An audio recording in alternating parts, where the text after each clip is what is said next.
You are listening to the Casting Shadows podcast. On this episode, I have a guest. We are going to talk about memory.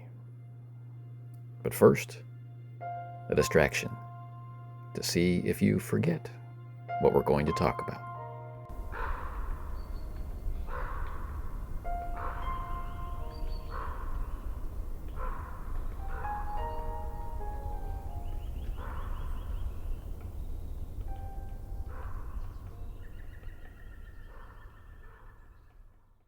Well, let's get down to the heart of the matter. I'm joined today by BJ Boyd, the Arcane Alienist. And how long has it been since you and I have been on a stream together? Was it when we played We Deal in Lead? Was that the last time? Or I think that was the last time. I don't remember the exact date. It's probably been about a year or so, I think. yeah, that or our foray into Hollow Earth Expedition. One of those was. Yeah, yeah. And I don't know if we actually did we stream. I don't think we streamed either of those. We just played. We just played. Yeah. Yeah. So it's October at time of recording. We're getting into the middle of the month. I was listening to your episode from the weekend, an OSR October release. Do you have any others you've got lined up for the rest of October? No, I mean usually when I update on my home campaign, it's by definition OSR because we're playing Swords and Wizardry. So I didn't really. I'm still kind of. It took a lot out of RPG a day in August, so I think I was for another round of daily or weekly prompts. Yeah.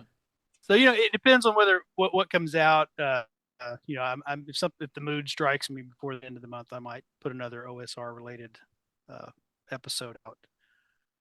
But we'll just have to see what happens. I'm not likely to get to run another home group game uh, because at the end of October, my son, he and a group of friends that I run for, uh, they're all in theater together, so they've got play coming up the first part of November, and so play practice is going to ramp up over the next several weeks.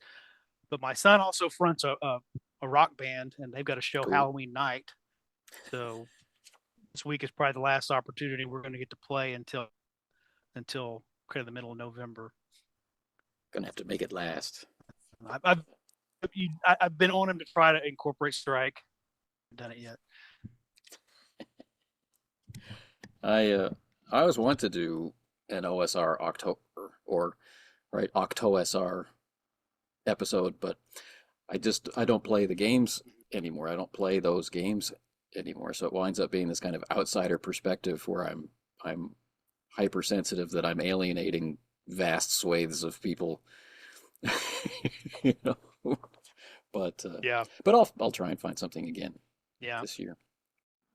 And I'm not a strict OSR guy. It's just right now the game I'm running right now happens to be Swords and Wizardry. I move around from game to Yeah. game. So It sounds like a lot of fun, and I got a kick out of the your discussion of the young fellow playing a peacemaker homage. So I brought back a lot of memories. yeah, yeah. I don't think he was being secretive about it all. He was blatantly playing vigilante from the Peacemaker TV What's even series. better, right? Yeah. All right. So I brought you on today to talk about gamers and memory. And before everyone has one of those knee-jerk reactions, I'm not talking about the fading memories as we all head into our dotage. I mean the role of memory in how we talk about games. And the setup for this question, which I was talking about with BJ earlier, is that as role-playing gamers, we are both an audience who's there witnessing play around the table when we are inactive in a moment, and we are participants in the action all the rest of the time. So we are a participatory audience. It's very, very interactive experience that we're talking about. which when we get into talking about our thoughts on what happened during the session, when we talk about observing what's happening during the session, and if we get into topics like, immersion and engagement, right, the two sides of that attention-based coin we've talked about, before on the podcast, how we can be consumed by what's happening to the point where we're ignoring other things. So when we get into play like that, the discussion about them happens after the fact, maybe immediately after the session, or we go out for coffee afterward, or it happens a couple days later, or it happens years later when we meet up at a con and say, hey, you remember the time that we... And that's where memory begins to get involved in our reporting or self-reporting of the experience. So I thought this would be a fun conversation to have with BJ, who has to listen to people talk an awful lot about reported experience. So I'll turn it over to you, BJ. What are your thoughts about, let's start with the accuracy of memory. Well, for anybody listening who doesn't know my life away from gaming, I'm a clinical psychologist, so I don't do as much direct services as anymore. I'm more of an administrator manager, but I still jump in from time to time. Of course, as a manager, you also have to listen to people Yeah, report on what they their did, what happened. experiences and sort through what's happening. So yeah, when we report, say, on a um, experience, I think human memory is, we say it's fallible, but I think it probably depends on what you understand to be. I think we think it's fallible because we think human memory should be perfect, and it is in fact not. Right. The For the longest time, I think we've treated, and I think most people assume that our memory is like a real time recording of our experiences, and then we sort of store it away somewhere in the back of our mind, and then it is, all that information is available there somewhere to retrieve, and we may have an error in how we retrieve it, or we may have a bias that affects the way we retrieve it, but the real actual copy of that experience is stored away in there somewhere like a computer file, and that's actually not the way human memory works. Right. And so we know why witness testimony, for example, can be fallible, or you can have three witnesses who saw the same event and report very different details. We've observed that. There's a very famous series of studies by the psychologist Elizabeth Loftus, where she induced false memories Oh, in participants in the study. Convinced them that there had been an experience of getting, I think, lost in either a department store or a shopping mall. But could verify with these of course college students, as a lot of sort of basic psychology research is, could verify with these students' parents that never happened.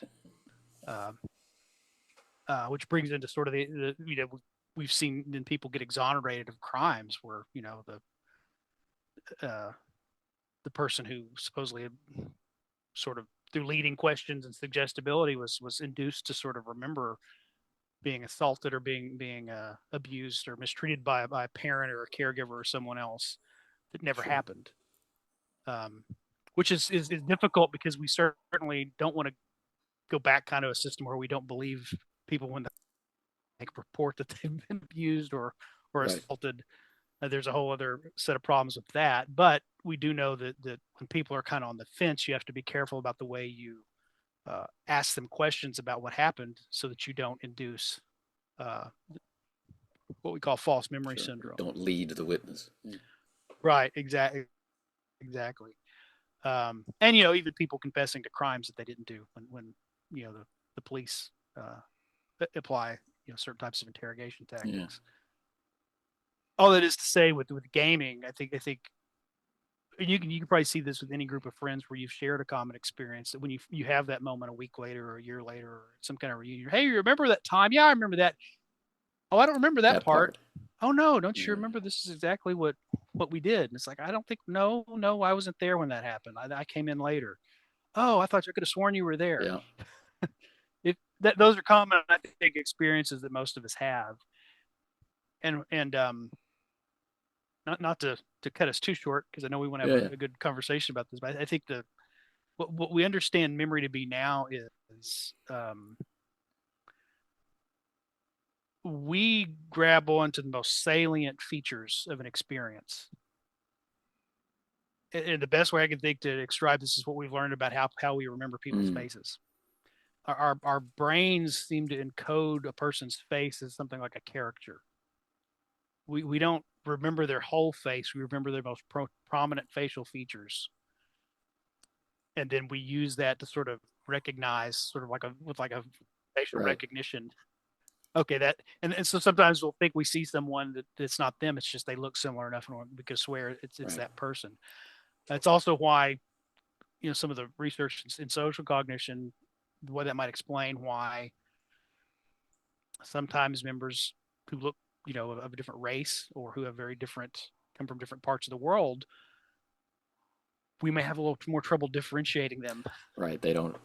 That they all look Yeah, alike, kind of thing. That we this is the thing we try not to do, but right. The parameters of we're a little bit primed to that, because what we when we think the skin color or certain various typical facial features are what our brains encode as what a person's face looks like, we're more likely to have a false sure. positive because of that, as opposed to sort of people much more like us, where we're not focused on say skin color or very stereotypical facial features. Everybody has those, so we're looking for the uniqueness with our own Yeah, group. I think this is a really important point.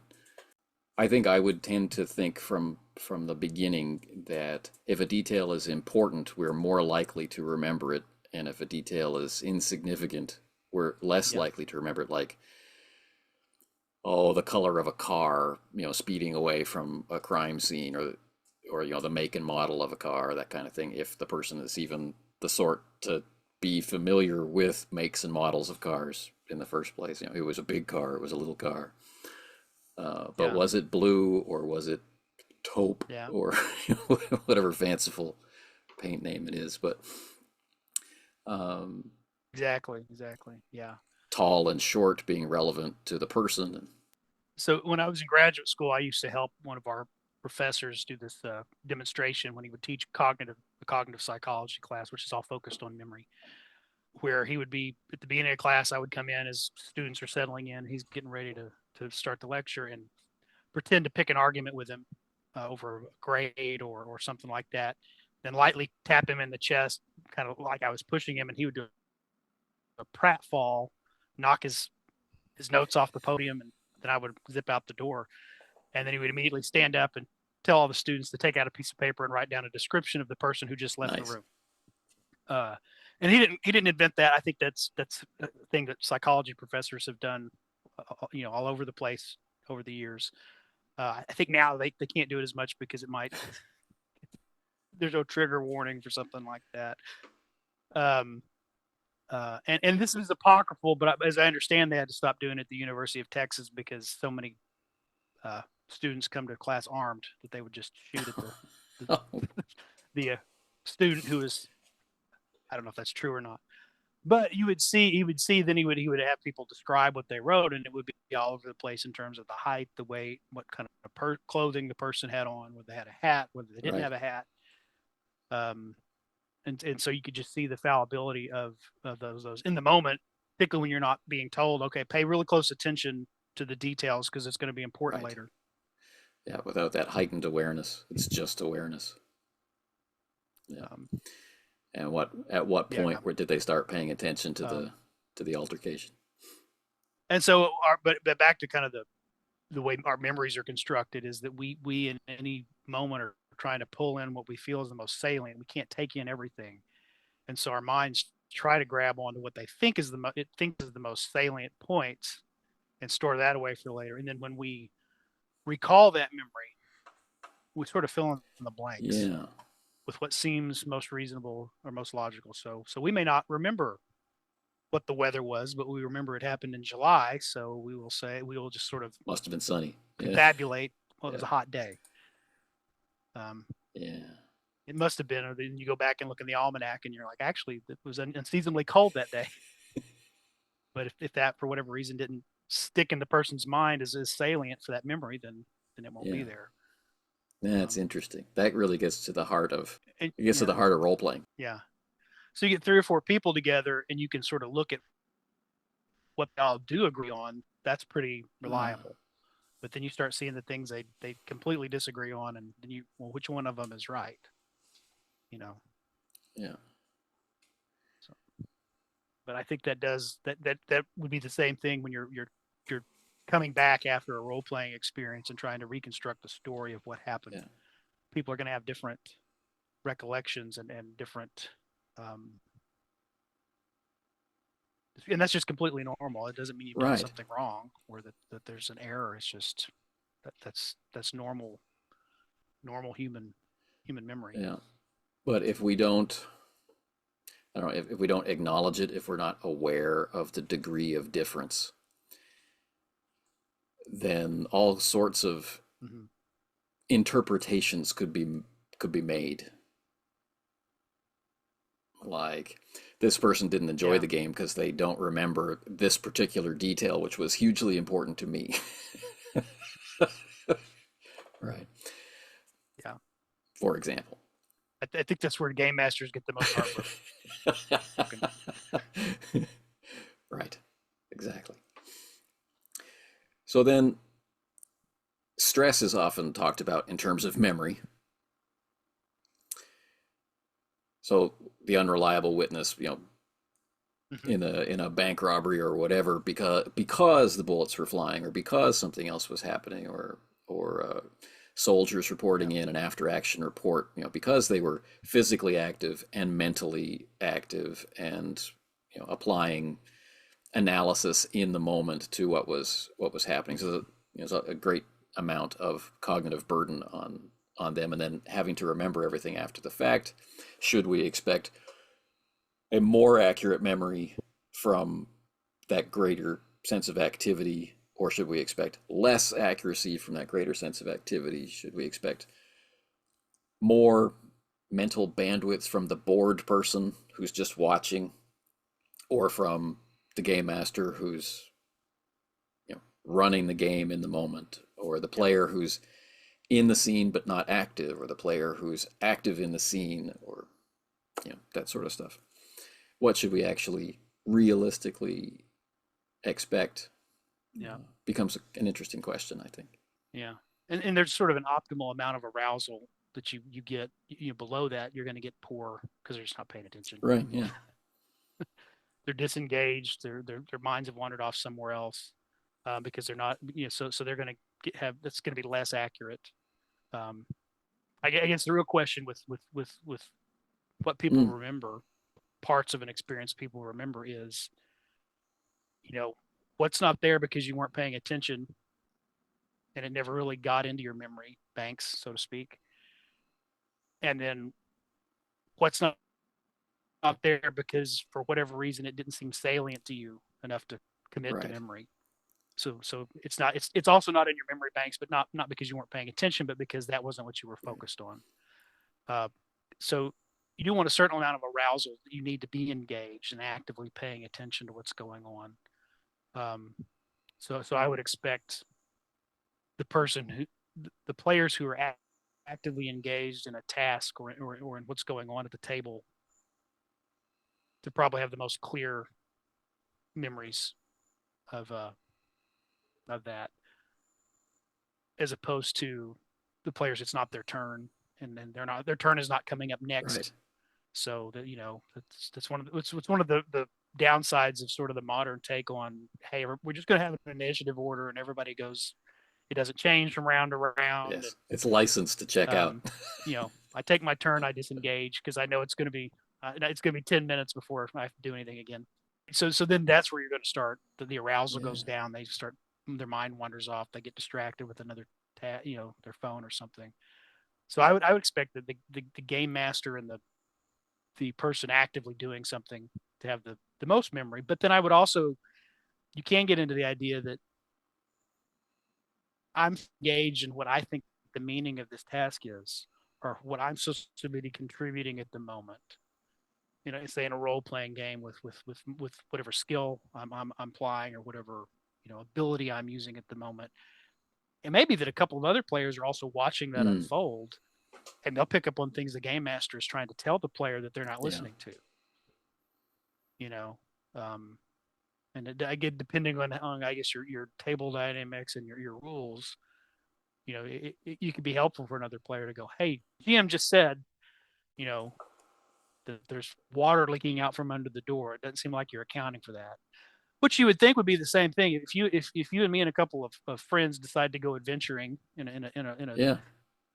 a ruined house or in a big building, and you're trying to find a thing, and I'm watching you. There appears to be a you know bare wires in the vicinity. I'm probably going to jump in and tell you. Right, exactly. Yeah. I think this really strongly ties into how, you know, conversations like this, conversations about what we say to each other, or conversations about how memory works in play, are essential for, addressing some of the common complaints that people have. But yeah, I think that's Mm-hmm. a fabulous example. Like when we think about what we would do if we were in the real situation, there's no question of the fact that we're there. There's no question that we're paying attention to different things, or we have different perspectives, because we're standing in different parts of the room. In the game context, we have all of that.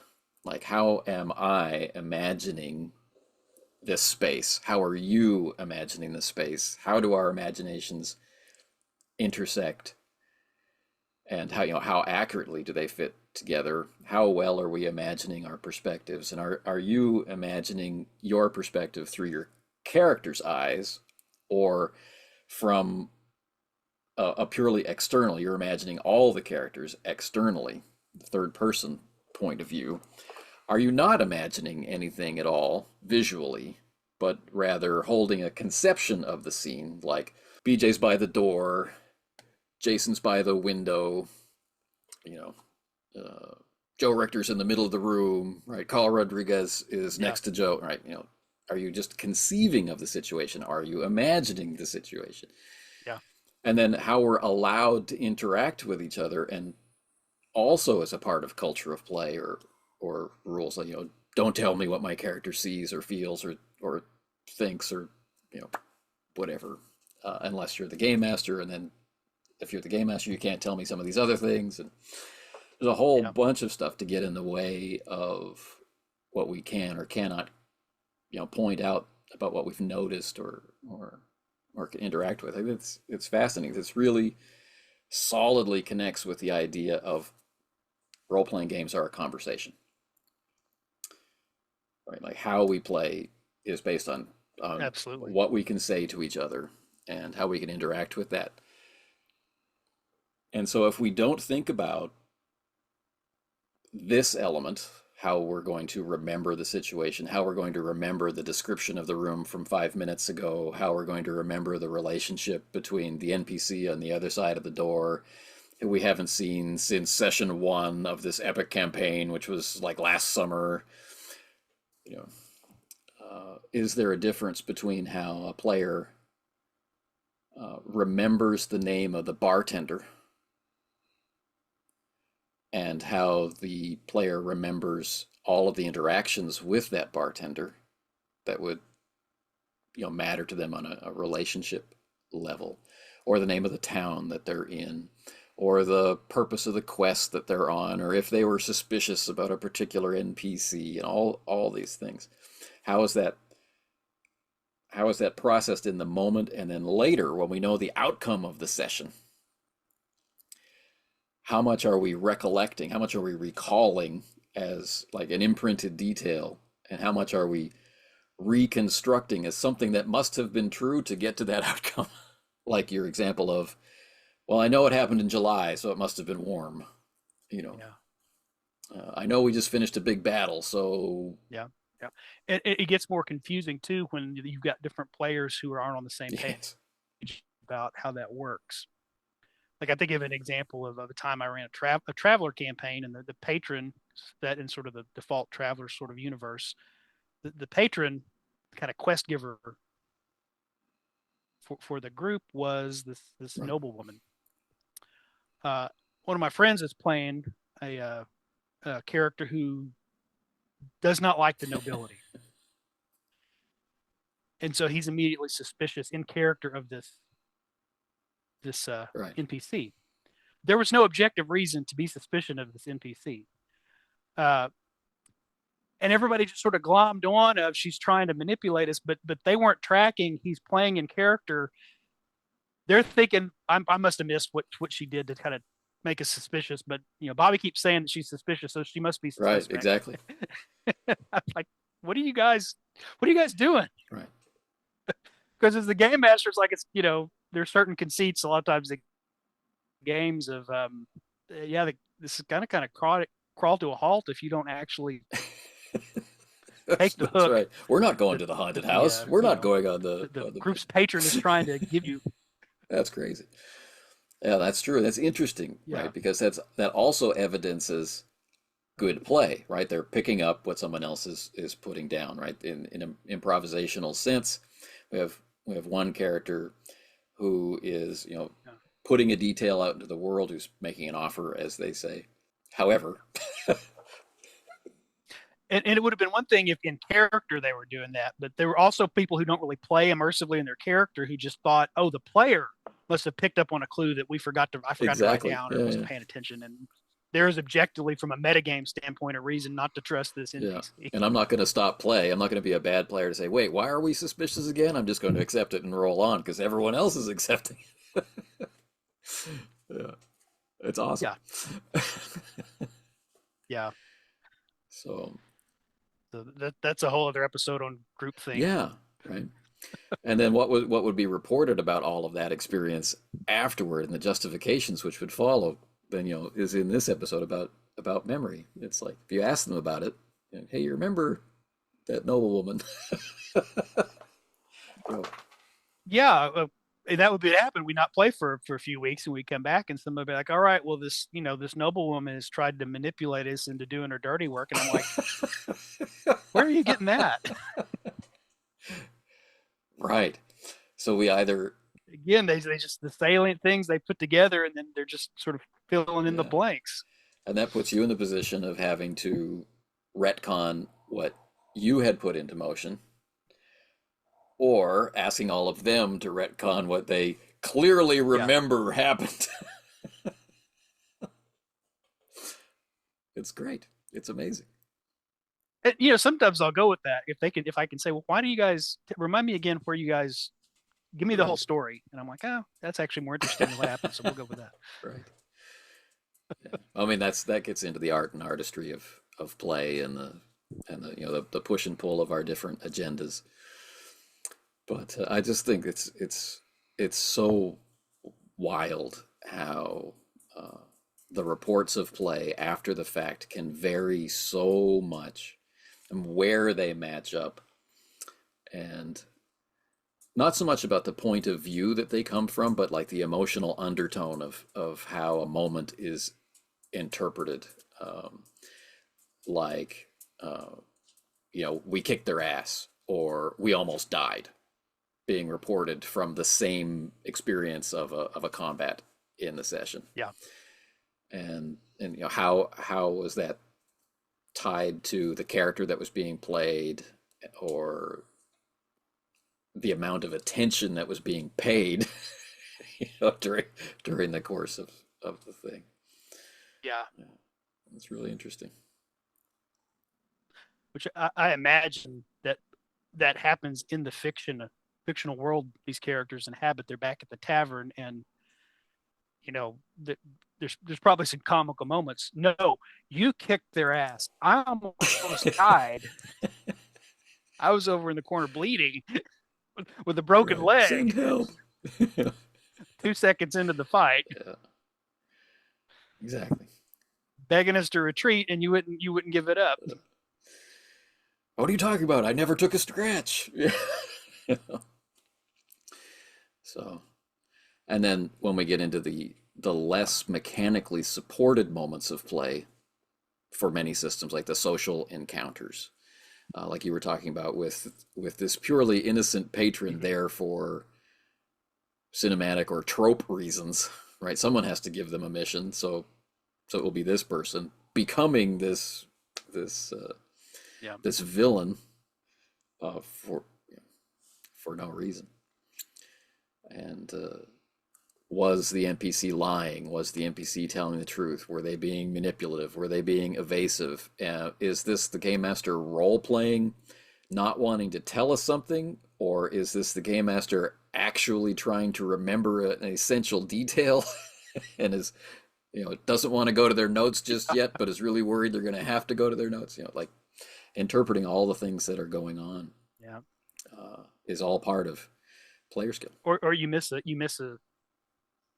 piece of sort of when we talk about you play the setting, play Right. the world, where sometimes you'll have players who don't quite catch. This is a even in Traveler, these are nobles.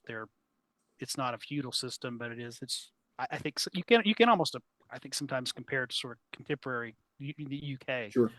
where there are still people who have noble titles, and if you're a free citizen, but you don't just walk up to Lord such and such and chit chat like we're chatting Right. now. And I think sometimes people forget, it's these kind of settings that aren't like, at least where I am right now, 21st century United States. Yeah. You can't just swear in front of the king. You can't just, there should be consequences for that. And so when this noble person is not buddying up to you, that's because her station doesn't allow her Right. It's not the to act that way. It has nothing to do with her being dodgy. That's just, you know, you're a commoner and she's a noble. yeah.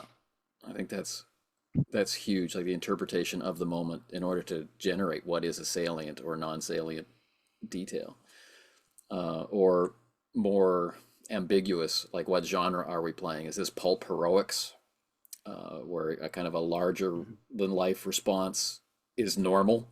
Like jumping out the window is normal. It's not a crazy action, Yeah. or swinging from building to building in a superhero sense, leaping off the building and then throwing the batarang to to catch a pipe or whatever. Yeah. Yeah. Um, There's a very humorous scene in the movie The Other yes. Guys where where the action hero cop and they're acting like action hero cops and they get themselves killed because that's not the rules of the setting that they're Yeah, in. exactly. Um, so all those things matter and then inform. Like if you never really got the genre of what was being played, it would be quite easy to question your memory of some aspects of why things happened. Maybe not what happened, but why things happened or what they meant or what significance they had. Yeah. Well, what you were thinking is the salient, the parameters for what is important to remember. Um, you know, if you in those social interactions, is it important to remember, or at least write down as a player so you can Yeah, remember later. A prominent person's name because this is a very important person in this location, and so everyone would know their name and remember their name. yeah, Um, is it what and I think that's what gets helps with immersion is when you know the genre and we should be paying attention to these kinds of details based on the tropes of the setting or of the genre. When people don't quite make that mental shift, they may actually things that are kind of important they kind of think are trivial. right. Or they have to spend time Um, thinking about how they fit rather than having them just fit. yeah, yeah, Why should I care about this again? which could be overlooked. Yeah, which probably leads to the gumshoe method of if it's an important clue, you just give it to them with a big red circle, Yes. And would you like to know more? so that they don't yeah don't overlook that. Yes, that was a clue. You found a clue. Write that down. Yeah. It has to, like, if play in your group is just working well, if you're not having any complaints, no one in the group is having complaints, then you don't have to fix anything, right? But if you Right. do, if there's that sense of dissatisfaction that comes from something in play, tracking down, was I not clear? Whether was description lacking, or was there too much description? Am I getting in the way?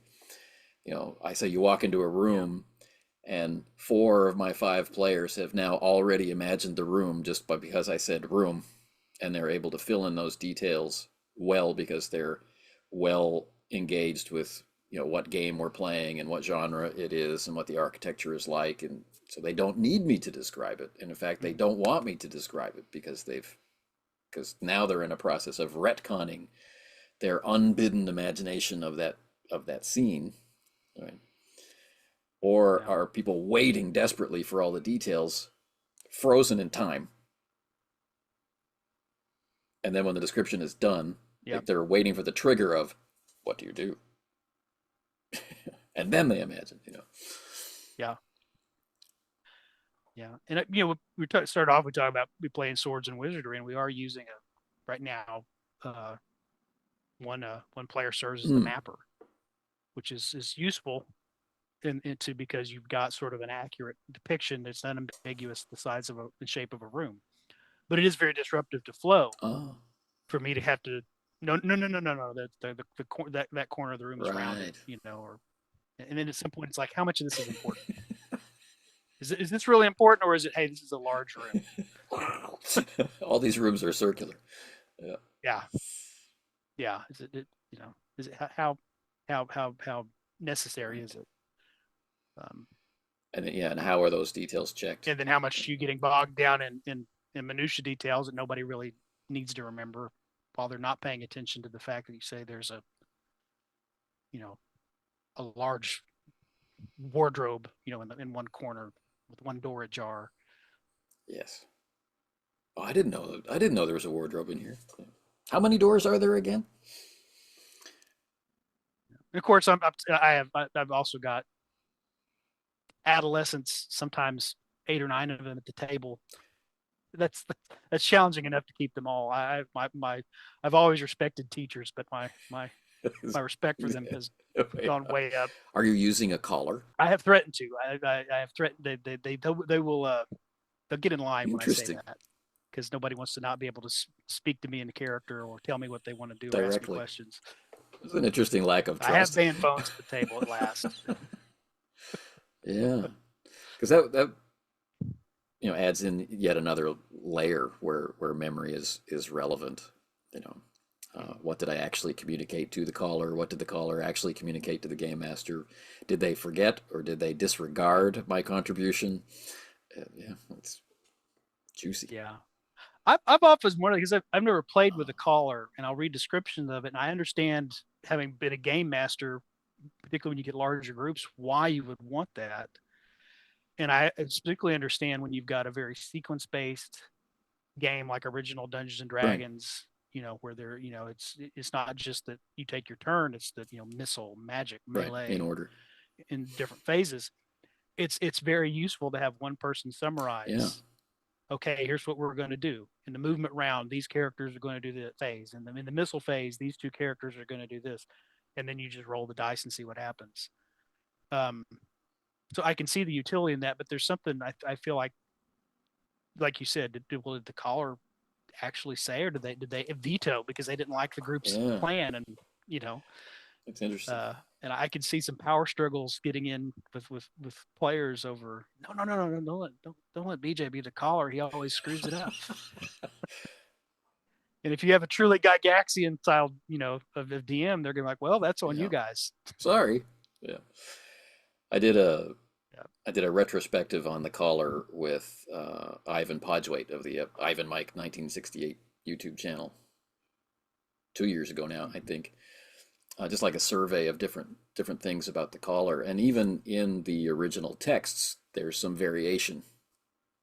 You know, where like the example of play shows the caller making the decisions for everybody and acting as a leader, and then there's some support saying, well, the player taking the player role of being the caller should be the character who is the leader of the party.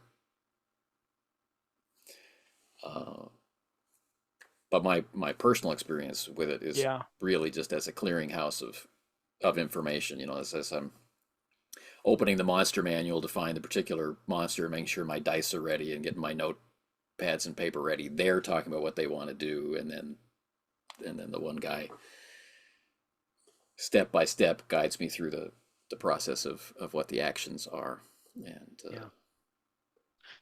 You see they do that in professional meetings where you may have people in small groups discussing a topic, and then reports out, "There's what we discussed and what we decided." yes, So I see the utility in it, but yeah, the idea that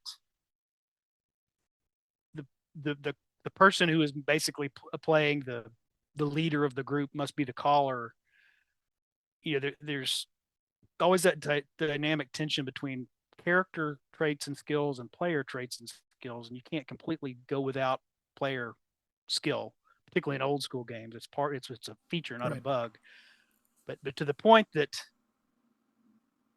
well, what if I'm by virtue of my character's class and stats, she's the logical choice for a leader, but I'm just terrible at being a caller. And you get into that. Should I have to know kung fu to play a monk? Should I have to Exactly. be able to actually play a lute in order to play Yeah, a bard? that's the You know, thing. So yeah, it's interesting. Um, and I'm glad this detail came up because I didn't uh, originally envision our conversation would head into the territory of callers and mappers, but it's hugely relevant. yeah, And yeah, and what do those maps mean later? And what do we remember about the play after? Like if there's an intermediary, like a long conversation with the game master or a long conversation with the caller, and then a separate conversation between the caller and the game master, what do we actually remember about the session? Is it all the talking? Is it whatever imagination was done? Is it just the outcomes? I remember that we had a battle with five troglodytes in a cave, and we ended up negotiating. Is it just that detail? Yeah, it's interesting. I would think the maps and minis would help somewhat. It wouldn't escape this problem, but I'm envisioning she encounter with troglodytes. They may not remember the dimensions of the room, but they might distinctly remember, you know, there was a stream of water bisecting the room because we drew it on the map and we were on this side and the troglodytes were on that, and we kind of came to clash, you know, on theirs. They might Yeah, remember that, but may not remember the exact dimensions of the room yeah, or even the shape of the room. If it isn't salient, but that central thing, it might jog, make that there's more details for them to sort of commit to right. memory Of that like a are hook for encoded memory. as a Yeah, salient feature of that yeah, experience. Yeah. yeah. Or I think the best way to make a memory is just when you pull the giant dragon memory out and slam it Slam down it on the down on the table in table. front of their. They'll remember that. Yeah, we went through a bunch of rooms and there was some fighting, but then yeah, Yeah. and we kicked its ass. No, we didn't. Yes. Half of us did. The rest of us were in the corner crying.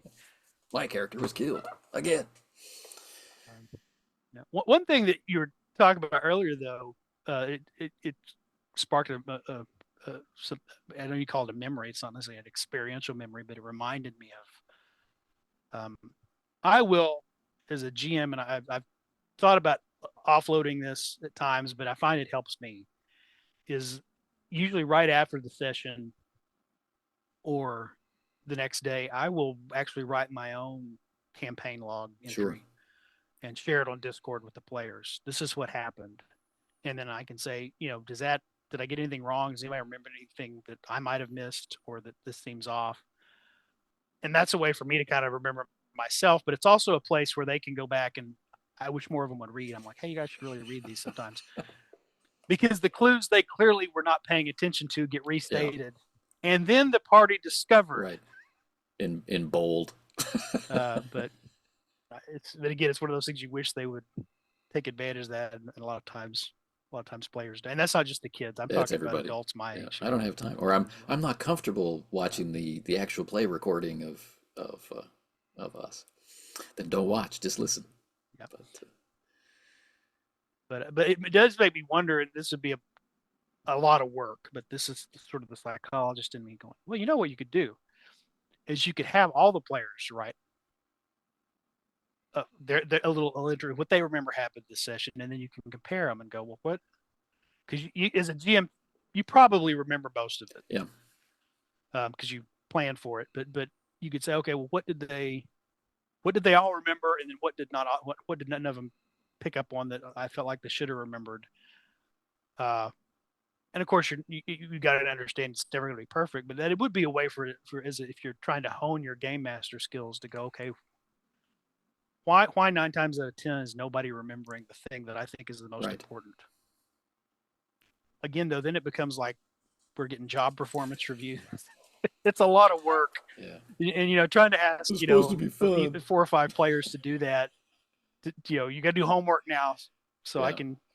I mean, if you have a bunch of people who like journaling, I think that's really rich. I mean, it does create a process where when do they get shared in between, like I want to read your take on things, but in my play, and this became really really set in stone during a 10-year World of Darkness campaign.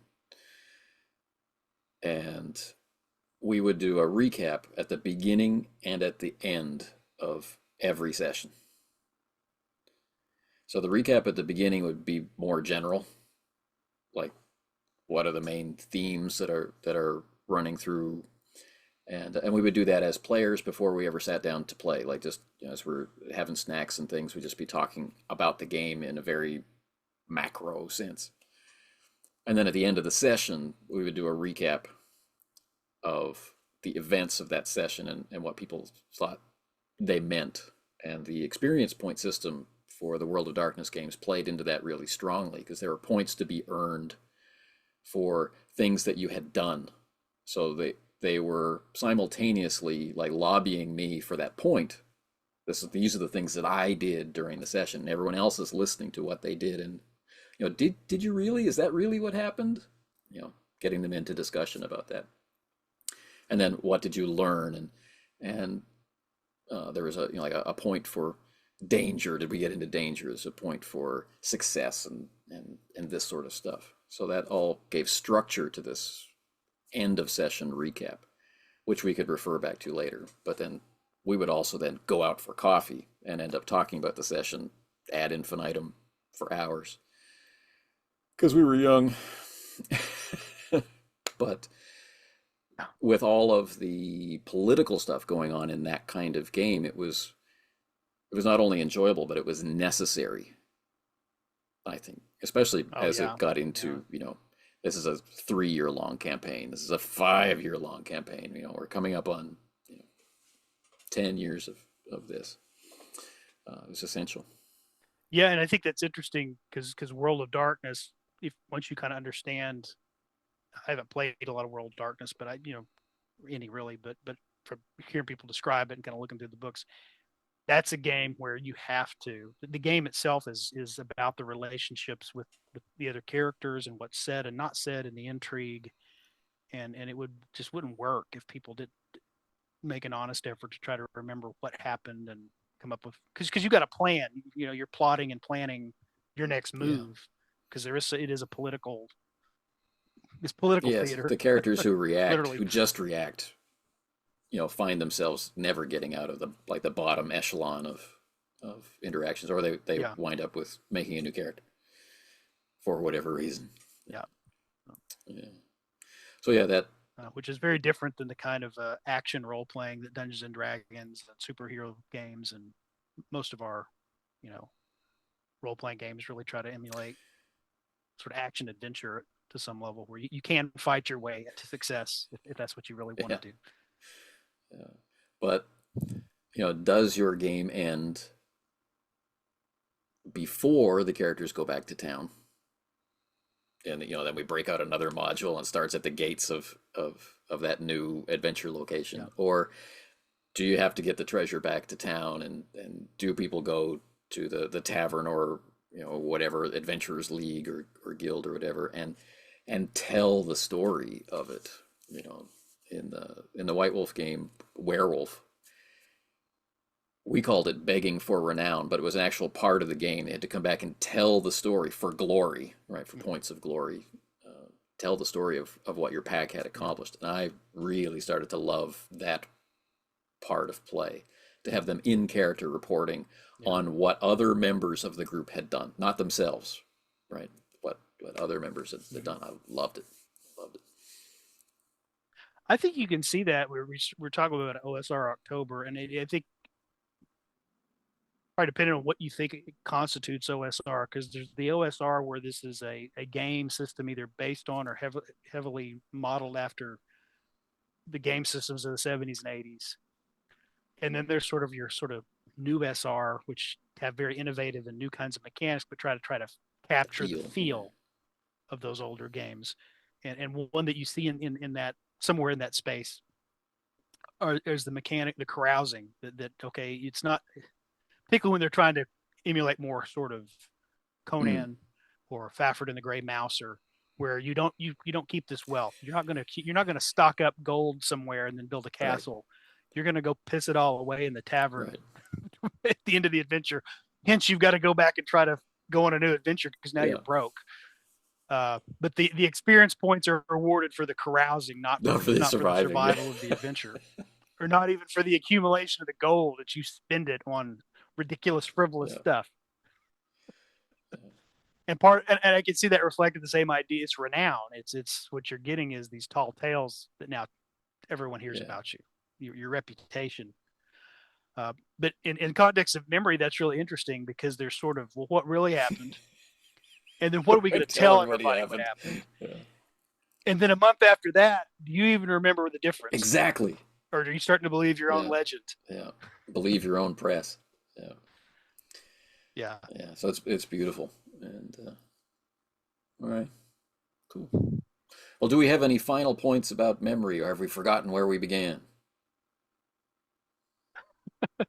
No, I think it's a really fascinating, and I know I've been trying to even with this in my podcast, sort of talk a Yeah, little bit about sort of the intersection of psychology and gaming when I can come up with a good way of a good topic. So this is a good one. Um, I think to think about how memory works and why players walk away with very different memories of their experiences, and that's normal. That doesn't mean anybody's done mm, anything wrong, but there are if it's causing a problem, it's probably worth having a conversation with the group about, hey, particularly if you're the game master. Sometimes I feel like you guys miss the most important thing that I'm trying to give you to drive the story forward or to set you up for the most interesting type of experience. And is it how could I better communicate? Do you need kind of a wink and a nod? Do you right. Yeah, need a something or are you guys fine with, hey, if we missed it, we missed it. That's just part of the way the game works. yeah, It probably depends on your group and what game you're playing and your play style and the culture of play that you're all playing in. But if you feel like that something's missing and it's that people just aren't they're not remembering the details they need to, we need to talk about does everybody just need to make it more conscientious ever to write things down? Do I need to be more explicit about what's what's going to come back later? This part what I just said that's going to be on the test. yeah. Hopefully, no one gets that impression. It's like you're going to be tested on this material. But I Yeah. mean, it's a true thing. Like I play a lot of games with mysteries as their core activity. Like Mm-hmm. so, it's a lot of relationships. It's a lot of meeting new NPCs. And so, if I have a player in the group whose normal culture of play is to not try to um, view it through a character lens, right? If they're purely playing as a player, then I believe they're going to expect me to interact with them as a player, not, you know, giving them some kind of physical or expression based or, vocal tone based clue about if they're being honest or not, or if they're nervous or not, or those kinds of things. And so it's a huge difference between the game master saying, they're lying, and portraying some cue or tick, like where their eyes move or how their voice shakes, to demonstrate that there is some doubt about the truth of the situation, or Mm-hmm. just telling them because the character they're playing is such a good liar. And there's no indication Yeah. that there's a lie present. There's a huge range of difference there, and if there's no conversation Yeah. setting up the group to know what your tactics can be, then we have to expect the possibility of dissatisfaction, I think. Yeah. Well, and that's a sort of a foundational trope of the genre of mystery and investigation, is that you are going to meet people that successfully Yeah. lie to you, and then you're going to have that big reveal or the plot twist. You can't have that when anybody can just nat 20 their way out of out of out of an early encounter with the murderer and not picking up, oh, that's the Yeah. murderer. Yeah. I want the stat that allows me to prevent any adventure from happening. Oh, okay. I screwed the first time. The first time I DM'd, I screwed that up. It was for, I think it was third 3.5 D&D, and I was a fairly novice at that game. Uh, I hadn't played a lot of it. I'd played a lot of second edition, but I hadn't. This is my first DM. This one I actually got a DM. It was third edition D&D, and and the players were more experienced with this system Ooh. than I was. And so I tried to set up a little bit of a murder mystery, and it failed. I just completely failed to realize there was I think like a second or third level cleric spell that if you had like a blood drop or something that belonged to the person, you could find them. Ooh.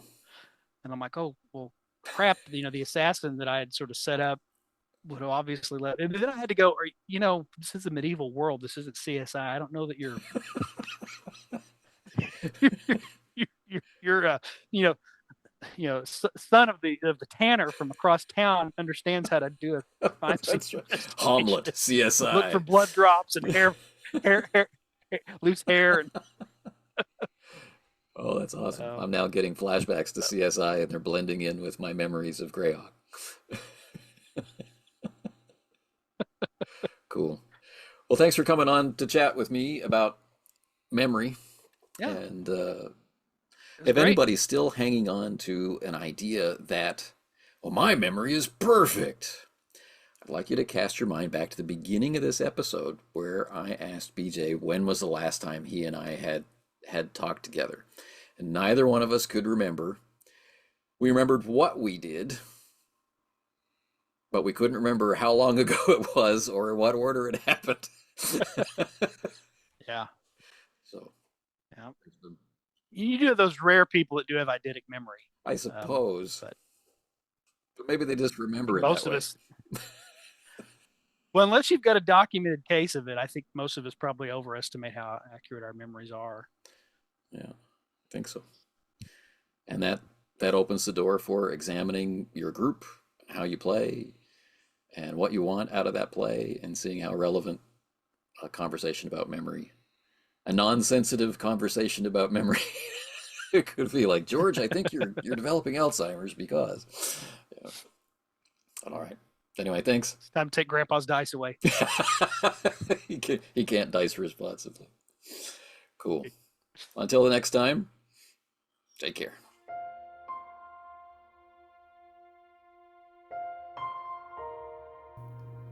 In case you have forgotten since the beginning of the episode, you've been listening to an episode of the Casting Shadows podcast, an extension of the Casting Shadows blog and YouTube channel.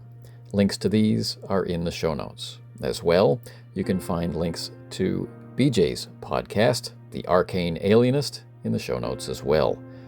Along with that, there'll be some links to some relevant videos and other media which led to us having this conversation in the first place. If there's something in this episode or other episodes that inspires you to want to communicate with us, try SpeakPipe. You can leave a voice message for the show at speakpipe.com/Casting Shadows podcast. That's all one word. You can also find a link to that in the show notes, because links are frankly easier, aren't they? Anyway, until the next time, do take care.